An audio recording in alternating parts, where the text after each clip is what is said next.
वर्ग नवम के प्रिय छात्र छात्राओं, आपके लिए लेकर उपस्थित हुआ हूं एक मॉडल पेपर।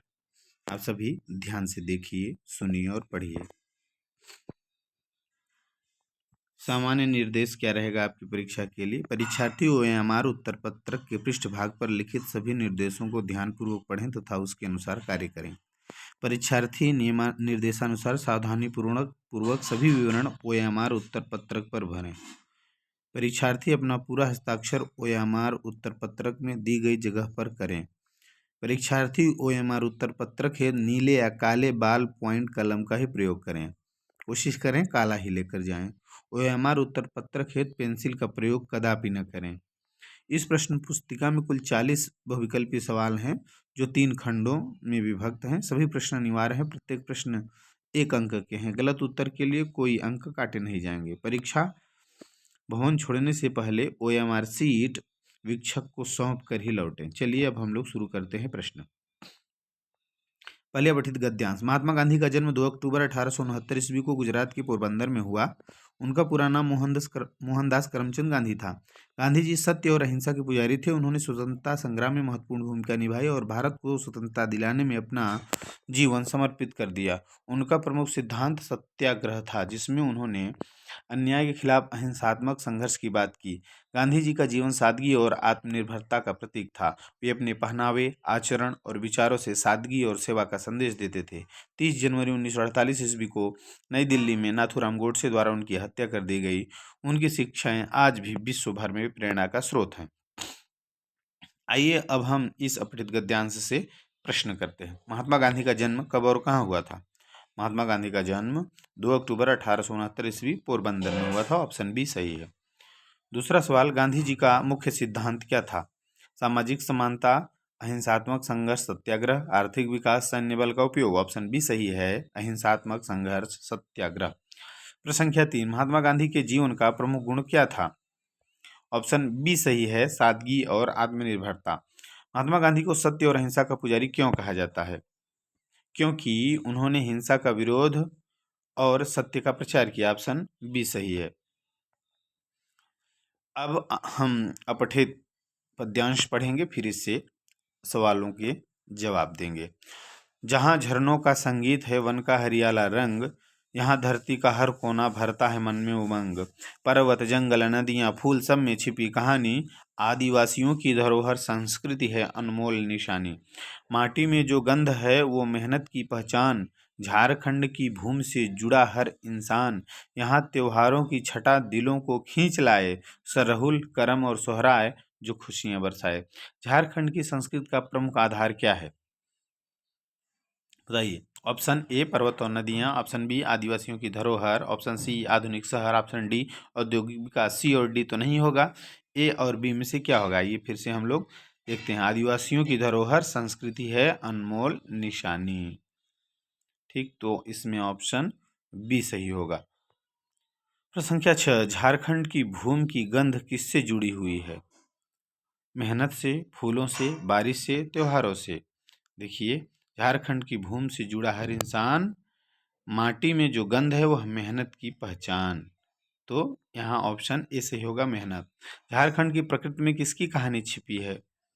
ऑप्शन सी सही होगा, पर्वत, जंगल और नदियों की। प्रश्न संख्या 8, गद्यांश में झारखंड के कौन कौन से त्योहारों का वर्णन है? ऑप्शन सी सही है, सरहुल, करम और सोहराय।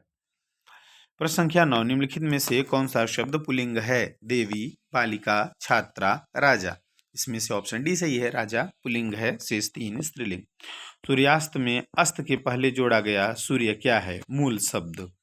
मूल शब्द सूर्य है और अस्त प्रत्यय जोड़कर बन गया सूर्यास्त। प्रश्न संख्या 11, निम्नलिखित में कौन सा उपसर्ग से बना है? पुनर्जन्म, विद्यालय, मिठास, कर्मठ। ऑप्शन ए सही होगा, पुनः जोड़ जन्म बराबर पुनर्जन्म। प्रश्न संख्या 12, उन्नति का विलोम क्या होगा? ऑप्शन सी सही है, अवनति। प्रश्न संख्या 13, पृथ्वी का पर्यायवाची शब्द क्या है? ऑप्शन ए सही है, धरती। निम्नलिखित में अशुद्ध वाक्य कौन सा है? बच्चों ने मैदान में खेला, मुझे तुम्हारे साथ जाना है, वे सुबह जल्दी उठता है, बारिश होने लगी। मुझे तुम्हारे साथ जाना है। अशुद्ध वाक्य पूछा है, तो अशुद्ध वाक्य होगा वे सुबह जल्दी उठता है। ये सही होगा, वे सुबह जल्दी उठते हैं या वह सुबह जल्दी उठता है। तो ऑप्शन सी अशुद्ध वाक्य है, शेष 3 शुद्ध हैं। प्रश्न संख्या 15, निम्न में से शब्द की वर्तनी शब्द की वर्तनी शुद्ध है? तो इसमें ऑप्शन ए सही है, समर्पण। प्रश्न संख्या 16, नाक कटना मुहावरे का सही अर्थ क्या है? ऑप्शन ए सही है, सम्मान खोना। प्रश्न संख्या 17, पढ़ाई करना जरूरी है, इस वाक्य में क्रिया शब्द कौन सा है? पढ़ाई। वह धीरे धीरे चलता है, इस वाक्य में क्रिया विशेषण क्या है? धीरे धीरे। वह स्कूल जाता है और किताबें पढ़ता है, यह कौन सा वाक्य है? यह संयुक्त वाक्य है। दांत खट्टे करना मुहावरे का क्या अर्थ होगा? मुंह बनाना, बहुत परेशान करना, पराजित करना, दांत खराब करना। ऑप्शन सी पराजित करना। प्रश्न संख्या 21, धीरे धीरे सब कुछ प्रश्न संख्या 21 के पहले एक किताब से दिया गया एक गद्यांश पढ़ेंगे। धीरे धीरे सब कुछ बदल रहा है, एक नई जीवन शैली अपना वर्चस्व स्थापित कर रही है, इसके साथ आ रहा है एक नया जीवन दर्शन, उपभोक्तावाद का दर्शन। उत्पादन बढ़ाने पर जोर है चारों ओर, यह उत्पादन आपके लिए है, आपके भोग के लिए है, आपके सुख के लिए है। सुख की व्याख्या बदल गई है, उपभोग भोग ही सुख है। एक सूक्ष्म बदलाव आया है नई स्थिति में। उत्पाद तो आपके लिए है, पर आप यह भूल जाते हैं कि जाने अनजाने आज के माहौल में आपका चरित्र भी बदल रहा है और आप उत्पाद को समर्पित होते जा रहे हैं। प्रस्तुत गद्यांश किस पाठ से लिया गया है? ऑप्शन ए सही है, उपभोक्तावाद की संस्कृत। धीरे धीरे सब कुछ बदल रहा है, इस वाक्य में धीरे धीरे क्या है? क्रिया विशेषण। गद्यांश के अनुसार वर्तमान जीवन शैली किस पर आधारित है? ऑप्शन बी सही है, उपभोक्तावाद पर। गद्यांश में उत्पादन बढ़ाने पर जोर क्यों दिया जाता है? ऑप्शन बी सही है, लोगों के उपभोग और सुख के लिए। निम्नलिखित प्रश्नों के सही विकल्प का चयन करिए। गधे का छोटा भाई किसे कहा गया है? ऑप्शन डी बैल। लहासा की ओर पाठ हिंदी गद्य की कौन सी विधा है?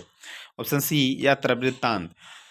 महादेवी वर्मा का जन्म किस शहर में हुआ? ऑप्शन ए सही है, फर्रुखाबाद। प्रश्न संख्या 28, हरिशंकर प्रसाई जी ने कौन सी पत्रिका निकाली? ऑप्शन डी वसुधा। प्रश्न संख्या 29, बच्चे काम पर जा रहे हैं, कविता के कवि कौन हैं? ऑप्शन सी सही, राजेश जोशी। प्रश्न संख्या 30, मृत्यु का तरल दूत किसे कहा गया है?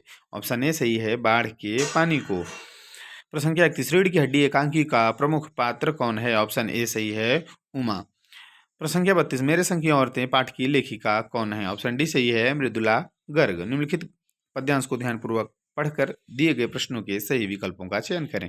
रंग रंग के फूलों में रिलमिल हंस रही सखिया मटर खड़ी, मखमली पेटियों सी लटकी, छिमियाँ छिपाए बीज लड़ी, फिरती है रंग रंग की तितली, रंग रंग के फूलों पर सुंदर फूले फिरते हैं फूल, स्वयं उड़ उड़ वृंतों से वृंतों पर। प्रस्तुत काव्यांश के कवि कौन है? सुमित्रा नंदन पंत। इस काव्यांश में रंग रंग के फूलों से कवि क्या व्यक्त करना चाहता है? प्रकृति की विविधता। छिमियाँ छिपाए बीज लड़ी पंक्ति का क्या तात्पर्य? मटर की फलियों में छिपे बीज। प्रस्तुत काव्यांश किस कविता से लिया गया है? ग्राम श्री। कबीरदास के अनुसार ईश्वर कहाँ रहते हैं? प्रत्येक प्राणी के हृदय में। वाक का शाब्दिक अर्थ क्या होगा? वाणी। रसखान की काव्य भाषा क्या है? ब्रज भाषा। आखिरी सवाल, मेघ है कविता में मेघ का आगमन किस रूप में हुआ है? मेहमान के रूप में। मेघ आए बड़े बंठन के संवर के, जैसे पाहुन आए हों गांव में शहर के। ध्यान से इस मॉडल पेपर को आप देखिए, पढ़िए, समझिए और कैसा लगा अपनी राय कमेंट बॉक्स में जरूर लिखिए। Thank you. जय हिंद, वंदे मातरम। खूब पढ़ें, खूब आगे बढ़ें।